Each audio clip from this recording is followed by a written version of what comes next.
Hello बच्चों, कैसे हैं? तो आज हम लोग देखेंगे भारतीय संविधान की विशेषताओं के बारे में। इसके पहले हम लोग देखें कि संविधान के स्रोत क्या क्या थे। संविधान जो बना गया वो कहाँ कहाँ से लिया गया। तो कई देशों से लिया गया था, जिसमें सबसे ज़्यादा भारतीय संविधान अधिनियम संशोधन अधिनियम 1935, भारतीय संविधान अधिनियम 1935 भारतीय, ठीक है, क्या था, ठीक है, भारतीय शासन अधिनियम में से सबसे ज़्यादा भाग लिया गया था ना। 395 अनुच्छेद थे, जिसमें से 250 अनुच्छेद डायरेक्ट उसमें रख दिए गए थे। तो हम देखते हैं जो हमारी संविधान बना है उसकी क्या क्या विशेषताएं हैं। हर विशेषताओं को ध्यान से देखिए, ठीक है, ये काफ़ी इम्पोर्टेंट है। विश्व का सबसे बड़ा और लिखित संविधान कौन सा है? भारत का। अगर आपसे पूछा जाता है, पहला है संविधान का विश्व का सबसे बड़ा और लिखित, इसकी एक विशेषता है कि यह विश्व का सबसे बड़ा और लिखित संविधान है। अगर आपसे पूछा जाता है कि सबसे बड़ा और लिखित संविधान किसका है, तो क्या कहेंगे? भारत का। भारत का। विश्व में, पूरे विश्व की बात की जाए तो सबसे बड़ा संविधान किसका है? भारत का, ठीक है। लिखित संविधान किसका है? भारत का, क्योंकि उसको लिखा गया है। अमेरिका का संविधान भी लिखित है, लेकिन ब्रिटेन का संविधान लिखित नहीं है, ठीक है। तो याद करिए, रखिएगा कि भारत का संविधान लिखित है, उसे लिख कर बनाया गया है, बहुत लोग मिलकर उसे लिखे हैं। उसी तरह से अमेरिका का संविधान है, लेकिन ब्रिटेन का संविधान लिखित है? ब्रिटेन का संविधान लिखित नहीं है। तो याद रखिएगा कि यह विश्व का सबसे बड़ा और लिखित संविधान है। अगर आपसे पूछा जाता है कि विश्व का सबसे बड़ा और लिखित संविधान किसका है, तो कहेंगे भारत का। लिखित है कि अलिखित है? लिखित है, ठीक है। ये हो गया पहला पॉइंट। आंतरिक एवं बाह्य स्रोत। अभी देखिए, बात आई कि भारतीय शासन अधिनियम 1935 बात आई थी ना, उसमें से 395 अनुच्छेद में से 250 अनुच्छेद डायरेक्ट रख दिए गए थे संविधान में। तो आंतरिक, दूसरा है आंतरिक और बाह्य स्रोत, मतलब कुछ अपने अंदर से लिए गए थे संविधान बनाने के लिए, जो भारत के अंदर नियम कानून थे वो लिए गए थे, और कुछ बाहरी देशों से लिए गए थे। जैसे अमेरिका से क्या लिया गया था? मूल अधिकार और न्यायालय। ब्रिटेन से क्या? संसद। आयरलैंड से निर्देश देता था नीति निर्देशक तत्व। जर्मनी आपातकाल। ब्रिटेन संसदीय। याद है? ऑस्ट्रेलिया कुछ नहीं, उससे कहा गया तो समवर्ती सूची का दे दिया गया। रूस रूठ गया तो मूल कर्तव्य ले लिया गया, है ना, अलग अलग से। तो मतलब आंतरिक एवं बाह्य स्रोत दोनों से लिया गया है। जो भारत का संविधान है उसमें अपने भारत के अंदर से भी कुछ चीज़ें ली गई हैं और भारत के बाहर अन्य देशों से भी ली गई हैं। तो दूसरा पॉइंट समझ में आया। तीसरा, लचीला और कमजोर, कठोर है। यह कहीं कहीं लचीला है। नम्यता और अनम्यता। नम्यता का मतलब होता है लचीलापन, और कठोर। लचीलापन का क्या मतलब है कि अगर संविधान को बदलना है, कोई नियम कानून बदलना है, तो संसद में 2/3 बहुमत पारित करके उसको बना दे। जैसे कोई नियम कानून बनते हैं तो देखते हैं टीवी में दिखाता है, संसद में बैठक होती है, उसमें कोई नियम पास किया जाता है, उसके बाद राष्ट्रपति का लास्ट में सिग्नेचर किया जाता है। तो नियम कानून बनाने के लिए ये प्रक्रिया होती है, ठीक है। तो ये आसानी से बदल सकते हैं। कठोर किस मामले में है? कठोर इस मामले में है कि ऐसा नहीं है कि अपने मन से आप नियम कानून बना देंगे, उसमें राज्यों की, आधे से ज़्यादा राज्यों की अनुमति भी चाहिए। कोई ऐसा नहीं है कि अपने मन का, अपने मनचाहा कानून बना दे। वही कानून बनाएंगे जिसमें आधा राज्य, पूरे भारत के आधे राज्य की सहमति होगी, ठीक है। इसलिए लचीला भी है और कठोर भी है। तो अगला पॉइंट है कि भारत का संविधान लचीला है और कठोर है। अगला पॉइंट एकल नागरिकता, 12 ठो है तो 4 पॉइंट में हम लोग बांट दिए। एकल नागरिकता ठीक है, भारत में एकल नागरिकता है, एक ही नागरिकता है, पूरे भारत में एक ही नागरिकता है। हर देश की एक ही नागरिकता है, सॉरी हर देश की, भारत देश की एक ही नागरिकता है। कहीं कहीं दोहरी नागरिकता होती है, देश का अलग नागरिकता रहेगा, राज्य का अलग। यहाँ पर हमारे यहाँ भारत का और उत्तर प्रदेश की एक ही नागरिकता है, ठीक है। ऐसा नहीं ना है कि उत्तर प्रदेश राज्य में अलग नागरिकता है, भारत में अलग, ऐसे तो है नहीं। लेकिन दूसरे देशों में जैसे अमेरिका में क्या होता है, दोहरी नागरिकता रहती है, मतलब देश का अलग नागरिकता लेना पड़ेगा और राज्य का अलग नागरिकता रहता है। तो भारत में एकल नागरिकता है और अमेरिका में क्या है, दोहरी नागरिकता है। तो इसका मतलब समझ में आया। तो चारों पॉइंट देख लें। सबसे लंबा और लिखित है, आंतरिक एवं बाह्य स्रोत है, लचीला और कठोर है, एकल नागरिकता है। 4 पॉइंट है। पहला क्या है, सबसे लंबा और लिखित है। दूसरा आंतरिक और बाह्य स्रोत से लिया गया है। तीसरा एकल नागरिकता, लचीला और कठोर है। और चौथा एकल नागरिकता है। ठीक है, दोहराइए फिर से। पहला सबसे बड़ा और लिखित, दूसरा आंतरिक एवं बाह्य स्रोत, अंदर से भी लिया गया है कुछ बाहर से भी, लचीला और कठोर, और एकल नागरिकता। ये 4 ठो हो गई। अगला देखिए मौलिक अधिकार है। ये सब हम लोग अलग अलग पढ़ेंगे। मौलिक अधिकार जो हैं, जैसे अभी हमने पढ़ा है कि जब संविधान बना था उसमें 395 अनुच्छेद थे, ठीक। कितने भाग थे, 22 भाग थे, 8 अनुसूचियां थी। तो 22 भाग में जो भाग 3 था, भाग 3 में अनुच्छेद कितने थे, 395। तो भाग 3 जब पढ़ेंगे, इसको अलग से पढ़ना पड़ेगा, ठीक है। तो जैसे भाग 22 ठो है तो उसमें भाग 1 होगा, भाग 2 होगा, भाग 3 होगा, भाग 4 होगा ना। तो जो तीसरा भाग है उसमें मौलिक अधिकार का जिक्र है। अगर आपसे पूछा जाए कि मौलिक अधिकार किस भाग में है, तो क्या कहेंगे, भाग 3 में। कितने अनुच्छेद तक में है, तो 12 से लेके अनुच्छेद 12 से अनुच्छेद 35 तक जो है मूल अधिकारों की बात है। बात समझ में आ रही है। पहले 7 थे, अब मूल अधिकार 6 हो गए। अगर पूछा जाए जब संविधान बना था उस समय मूल अधिकार कितने थे, 7। एक मूल अधिकार को हटा दिया गया। ये सब डिटेल में हम लोग पढ़ेंगे जब मूल अधिकार पढ़ेंगे, मौलिक अधिकार तब। तो एक हटा दिया गया, अब हमारे पास कितने अधिकार बचे हैं, 6। बात समझ में आ रही है। तो इसमें देखिए मौलिक अधिकार किस भाग में है, मौलिक अधिकार का जिक्र संविधान के किस भाग में है, किस भाग में है, भाग 3 में। और किस अनुच्छेद के बीच में है, किस अनुच्छेद के बीच, यानी कितने अनुच्छेदों में ये मौलिक अधिकार का जिक्र है, अनुच्छेद 12 से 35। पहले जब संविधान बना था उस समय मौलिक अधिकार कितने थे, 7। अब कितने हैं, 1 ठो हटा दिया गया। ये मौलिक अधिकार की बात हो गई। अगला है राज्य के नीति निर्देशक तत्व।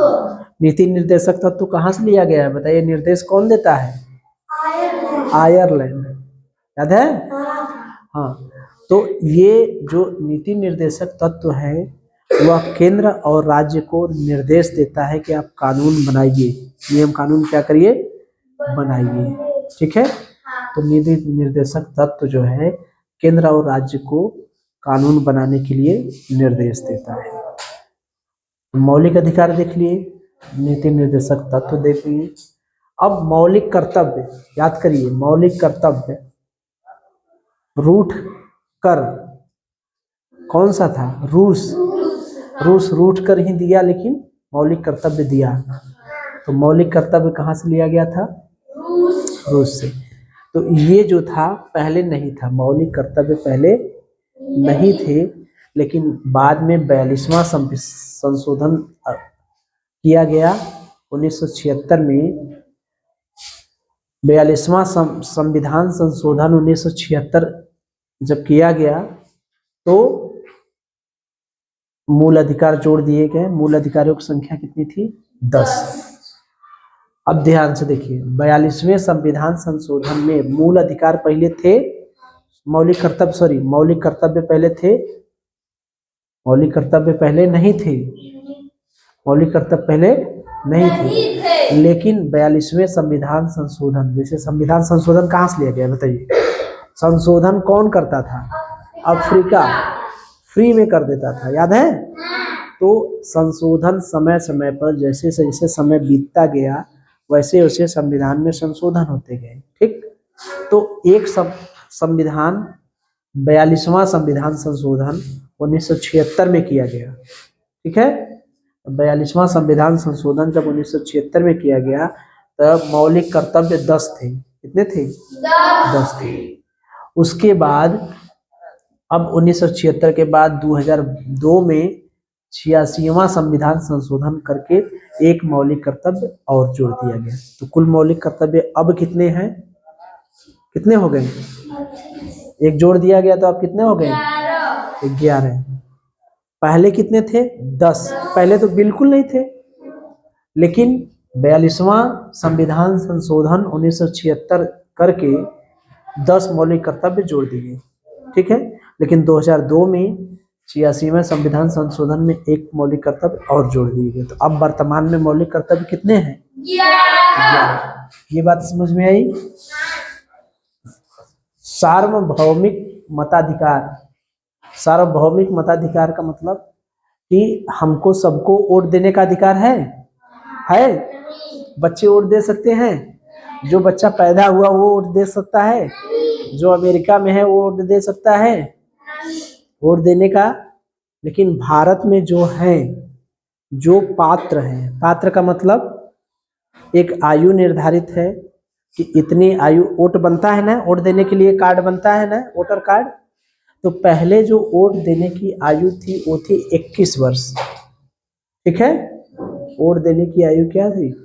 21 वर्ष। लेकिन 61वां संविधान संशोधन करके उस 21 वर्ष को घटाकर कितने कर दिया गया? 18 वर्ष। तो आपसे पूछा जाए कि संविधान बनाते जब बना तो उस समय वोट देने की आयु या मताधिकार की आयु कितनी थी? तो क्या बताएंगे? 21 वर्ष। कितनी वर्ष? 21 वर्ष। प्रारंभ में अगर पूछा जाए कि प्रारंभ में मताधिकार यानी वोट देने की आयु कितनी थी तो क्या बताएंगे? 21 वर्ष। लेकिन कौन सा संशोधन करके आयु 18 कर दी गई? तो 61वां। याद है? याद रहेगा?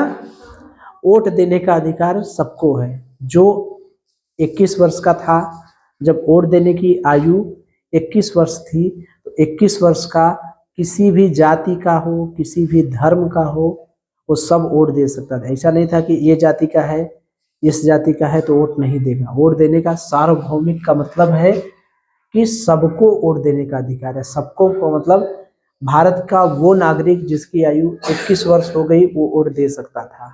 अब भारत का हर नागरिक जिसकी आयु 18 वर्ष है वो वोट दे सकता था। तो याद रखिएगा कौन सा संविधान संशोधन था जिसको करके आयु घटाकर 21 वर्ष से 18 वर्ष कर दी गई। कौन सा संविधान संशोधन? 61वां। कौन सा संविधान संशोधन था? 61वां। ठीक है, तो ये हो गया सार्वभौमिक। तो इसको हम लोग रिवाइज कर दें।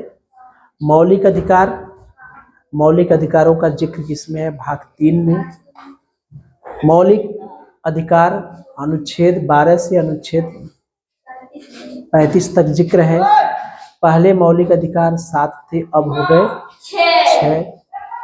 राज्य के नीति निर्देशक तत्व में क्या है कि राज्य के नीति निर्देशक तत्व जो हैं वो राज्य, केंद्र और राज्य को निर्देश देता है कि आप नियम कानून बनाइए जो जनता की भलाई के लिए है। ठीक है, अब उसके बाद मौलिक कर्तव्य कितने थे, पहले तो थे ही नहीं, लेकिन 42वां संविधान संशोधन 1976 किया गया तो मौलिक कर्तव्य कितने हो गए, 10। और फिर 2002 में 86वां संविधान संशोधन करके एक मौलिक कर्तव्य और जोड़ दिया गया तो टोटल मौलिक कर्तव्य कितने हो गए, 11। सार्वभौमिक मताधिकार का मतलब कि हमें बिना जाति पाति में भेदभाव किए सबको वोट देने का अधिकार है। पहले इसकी आयु 21 वर्ष थी, जिसे घटाकर 61वें संविधान संशोधन के द्वारा 18 वर्ष कर दी गई। तो 18 वर्ष का भारत का हर नागरिक वोट दे सकता है, किसी भी जाति या किसी भी धर्म का हो। ठीक है, आगे चले। ठीक है, चलिए। स्वतंत्र एवं निष्पक्ष न्यायपालिका, हमारे यहाँ 3 तरह के न्यायालय हैं। एक है सुप्रीम कोर्ट, उच्च न्यायालय, इसके बारे में हम लोग पढ़ेंगे अलग से। उच्च न्यायालय, सुप्रीम कोर्ट, हाई कोर्ट, उच्चतम न्यायालय और डिस्ट्रिक्ट कोर्ट, जिला न्यायालय, यानी सर्वोच्च न्यायालय, उच्च न्यायालय और डिस्ट्रिक्ट न्यायालय, जिले का न्यायालय। ठीक है, अगर कहीं लड़ाई झगड़ा होता है तो तुरंत सुप्रीम कोर्ट में लोग नहीं चले जाते हैं, पहले प्रयास करते हैं कि अपने जिला में ही वो निपटारा हो जाए। जिला से नहीं होता है तो हाई कोर्ट में जाते हैं, उच्चतम न्यायालय में जाते हैं, वहाँ से भी नहीं होता है तो उच्च न्यायालय में जाते हैं। ठीक है, तो ये हो गए 3 ठो हमारे यहाँ न्यायपालिका है। अगर किसी को न्याय नहीं मिलता है तो इन तीनों में से न्याय मिल जाएगा। ठीक है, उच्च न्यायालय, उच्चतम न्यायालय और जिला न्यायालय, 3 कोर्ट हैं, high court, supreme court, high court और डिस्ट्रिक्ट। ठीक है, अगला संसदीय शासन प्रणाली। याद करिए, संसदीय शासन प्रणाली कहाँ से ली गई है, संसद वाला, कहाँ से, ब्रिटेन से। कहाँ से, ब्रिटेन से, चूंकि संसद की बात थी तो संसदीय शासन प्रणाली कहाँ से ली गई है, ब्रिटेन की। तो ये सब हम लोग पढ़ेंगे। हमारे संसद में 3 भाग हैं, 3 अंग हैं, इन सब के बारे में हम अलग अलग पढ़ेंगे। लोकसभा, राज्यसभा और राष्ट्रपति। लोकसभा में क्या होता है, इसका कार्यकाल कितना होता है, राज्यसभा में क्या होता है, इनका कार्यकाल क्या, राष्ट्रपति का क्या अधिकार है, क्या क्या कर सकते हैं वो, कितने वर्ष तक चुना जाता है, कैसे चुना जाए, ये सारा चीज़ हम लोग डिटेल में पढ़ेंगे। ठीक है, तो संसद के 3 अंग हैं, लोकसभा, राज्यसभा और राष्ट्रपति। अगला है त्रिस्तरीय शासन। पूरे विश्व में भारत एक मात्र ऐसा देश है जिसमें त्रिस्तरीय शासन होता है। त्रिस्तरीय शासन का मतलब अन्य देशों में भारत को छोड़कर जितने देश हैं उसमें एक होता है केंद्र और एक होता है राज्य, यानी केंद्र द्वारा शासन चलता है और एक राज्य द्वारा शासन चलता है। लेकिन भारत में केंद्र द्वारा भी शासन चलता है, राज्य द्वारा भी चलता है और स्थानीय स्वशासन चलता है। केंद्र का मतलब समझ रहे हैं ना, पूरे भारत देश का एक मालिक है, कौन, प्रधानमंत्री जी, और राज्यों के अलग अलग मालिक हैं, मुख्यमंत्री। और स्थानीय स्तर पर स्वशासन का मतलब कि गांव में जो प्रधान है, पंचायती राज व्यवस्था है, ब्लॉक है, गांव में है ना, गांव की व्यवस्था गांव ही चलाते हैं ना, गांव के लोग जो गांव में अधिकारी हैं कि नहीं, पंचायती राज अधिकारी हैं, सेक्रेटरी है, प्रधान है, लेखपाल है, ये सब है ना। तो स्थानीय स्तर पर भी यहाँ पर शासन होता है। ठीक है, तो ये जो है ब्लॉक स्तर से के अधिकारी होते हैं, ब्लॉक डेवलपमेंट होते हैं, BDO जिसको कहते हैं। तो यहाँ पर 3 तरह से शासन है, केंद्र का, राज्य का और स्थानीय स्तर पर। ये स्थानीय स्तर अन्य देशों में नहीं है, अन्य देशों में केवल है केंद्र और राज्य। भारत एकमात्र ऐसा देश है जिसमें स्थानीय स्तर पर शासन है। ये जो पंचायती राज व्यवस्था है ये 73वें और 74वें संविधान संशोधन द्वारा जोड़ा गया है। किस संविधान द्वारा जोड़ा गया है, 73वें और 74वें संविधान द्वारा इस नगर निकाय और स्थानीय स्वशासन को संवैधानिक दर्जा दिया गया। पहले नहीं था, लेकिन 73वां और 74वां संशोधन करके उसको संवैधानिक दर्जा दे दिया गया। ये जो संशोधन है समझ में आ रहा है? संशोधन का मतलब जैसे 395 अनुच्छेद हैं, ठीक, तो उसी में क ख ग करके बढ़ाते जाएंगे। इस समय तो 450 हो गए, ठीक है, उसी में संशोधन करेंगे, नियम कानून बनाएंगे, ऐसा बना है हमारा संविधान। अगला देखें, धर्मनिरपेक्ष। धर्मनिरपेक्ष का मतलब राज्य का कोई धर्म नहीं है, देश का कोई धर्म नहीं है। हमारे देश में सभी धर्मों का आदर किया जाता है, हिंदू का, मुस्लिम का, सिख का, ईसाई का। ऐसा नहीं ना है कि उत्तर प्रदेश में का कौन सा धर्म है, ईसाई, ठीक है, वो मध्य प्रदेश का कौन सा धर्म है, मुस्लिम, ऐसा नहीं ना, इस्लामिक। सबका कि अपने देश का या राज्य का कोई अकेले धर्म नहीं है, यहाँ पर हर धर्म के लोग निवास करते हैं, सबका समान आदर होता है, ठीक है। तो पंथ निरपेक्ष का याद रखिएगा, पंथ निरपेक्ष माने होता है कि अपने देश का, राष्ट्र का कोई धर्म नहीं है। तो एक बार हम लोग रिवाइज कर ले इसको, फिर प्रश्न पूछते हैं। देखिए, ये भारतीय संविधान की विशेषताएं हम लोग पढ़ रहे हैं। पहला है, सबसे बड़ा और सबसे लिखित संविधान है, इससे बड़ा पूरे विश्व में सबसे बड़ा है, ठीक है, लिखित है। आंतरिक और बाह्य स्रोत, अंदर से इसके कुछ भाग जो है अंदर से लिए गए हैं। भारतीय शासन अधिनियम 1935 से ले लिए गए हैं। 395 में से 250 लिए गए हैं, और कुछ बाहर से लिए गए, ब्रिटेन, अमेरिका, कनाडा, विभिन्न देशों से लिए गए हैं। जैसे अमेरिका से मौलिक अधिकार और न्यायालय, ब्रिटेन से संसदीय, आयरलैंड से नीति निर्देशक तत्व, रूस से मौलिक कर्तव्य, इस तरह से लिए गए हैं। लचीला और कठोर है, आसानी से बदला भी जा सकता है, लेकिन ये नहीं है कि अपने मन से बदल देंगे। आधे से ज़्यादा आधे राज्यों की अनुमति लेनी पड़ती है। एकल नागरिकता है, एक ही नागरिकता है, जबकि अन्य देशों में दोहरी नागरिकता है। केंद्र की अलग नागरिकता है, राज्य की अलग नागरिकता है। मौलिक अधिकार का जिक्र जो है भाग 3 में है। 12 से लेकर 35 जो अनुच्छेद हैं उसमें मौलिक कर्तव्यों का जिक्र है। पहले 7 थे, अब कितने हो गए? 6। राज्य के नीति निर्देशक तत्व क्या है? वो राज्यों को और केंद्र को और राज्य को निर्देश देता है कि आप क्या करिए, नियम कानून बनाइए। मौलिक कर्तव्य क्या है? पहले नहीं थे, 42वें संविधान संशोधन करके 1976 में जोड़ दिए गए, 10 कर दिए गए। फिर 2002 में 86वां संविधान संशोधन करके एक जोड़ दिया गया, तो कितना हो गया? 11। सार्वभौमिक क्या है? सार्वभौमिक सबको मत देने का अधिकार है। पहले न्यूनतम आयु थी 11 वर्ष वोट देने की, कम से कम 11 वर्ष, अरे 21 वर्ष होना चाहिए वोट देने की, लेकिन उसको भी 61वें संविधान संशोधन द्वारा घटाकर कितना कर दिया गया? 18 वर्ष। स्वतंत्र और निष्पक्ष न्यायपालिका 3 कोर्ट है, high court, supreme court, high court और डिस्ट्रिक्ट, यानी उच्च न्यायालय, उच्चतम न्यायालय और जिला न्यायालय। संसदीय शासन प्रणाली कहाँ से ले गई? ब्रिटेन में से। संसद के 3 अंग, लोकसभा, राज्यसभा और राष्ट्रपति। त्रिस्तरीय शासन है, केंद्र राज्य के स्वशासन, स्थानीय स्वशासन भी है। धर्मनिरपेक्ष है, इसका कोई धर्म नहीं है। पूछा जाए प्रश्न? चलिए मुझे बताइए कि विश्व का सबसे बड़ा और लिखित संविधान किस देश का संविधान है? भारत देश। Very good. अच्छा ये बताइए कि भारत में एकल नागरिकता है कि दोहरी नागरिकता? एकल नागरिकता। अच्छा, वेरी गुड। अच्छा, मौलिक अधिकारों का जिक्र किस भाग में है? भाग 3। अच्छा, पहले मौलिक अधिकार कितने थे, अब कितने हो गए बता दीजिए? 6। अब कितने हैं? 6। पहले कितने थे? 7। Very good.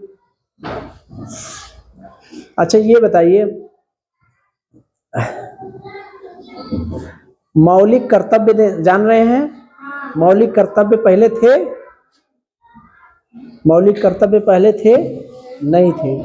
लेकिन कौन सा संशोधन हुआ जिसमें 10 ठो मौलिक कर्तव्य जोड़ दिए गए? कौन सा संविधान संशोधन हुआ?